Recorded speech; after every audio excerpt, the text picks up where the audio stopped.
Bonjour à tous, avec l'aide de Dieu, nous allons étudier le cours numéro 326. Dans le Ram Sefer HaMitzvot, commandement négatif numéro 287, il est interdit aux juges de recevoir le témoignage des proches de famille, c'est-à-dire que des proches de famille n'ont pas le droit de témoigner l'un pour l'autre, que ce soit donc en faveur de l'autre, ou bien que ce soit contre l'autre. C'est ce que Dieu dit, lo yumtu avot al banim ou vanim lo yumtu al avot, que les pères ne seront pas mis à mort à cause des fils, et des fils ne seront pas mis à mort à cause du père. L'explication que nous avons reçue en tradition, qui se trouve dans le Sifri, est la suivante. C'est-à-dire qu'on ne va pas mettre à mort le père basé sur le témoignage des fils, et on ne va pas mettre à mort les fils basés sur le témoignage du père. Alors, cette loi-là est dite à propos donc, des lois criminelles. Lo yumtu avot al banim, donc question de mort.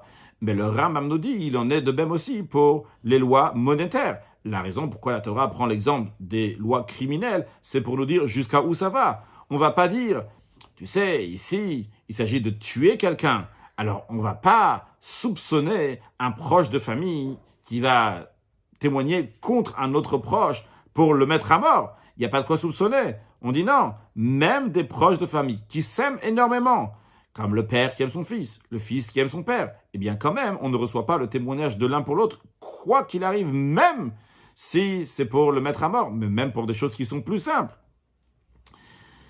Nos sages ont dit, même le témoignage d'un père envers son fils, et même si c'est pour le condamner à mort, on ne le reçoit pas.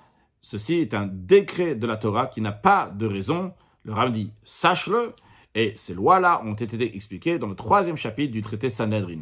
En effet, la loi de Eidut, de témoignage, ce n'est pas seulement quelque chose qui est logique, mais c'est quelque chose qui est lié aussi avec le au-delà de la logique. On trouve dans plusieurs témoignages que même lorsqu'il y a une certaine logique qui est là, eh bien, on nécessite aussi au-delà de la logique qui est là, comme par exemple dans les lois de sanctification du mois, bien qu'il s'agisse d'un calcul clair, net, on peut savoir si la lune va être vue tel et tel soir ou pas, eh bien quand même la Torah veut qu'il va y avoir le témoignage. À quoi sert le témoignage? C'est pas quelque chose qui est logique. Parce que même dans la logique, il faut rajouter du au-delà de la logique.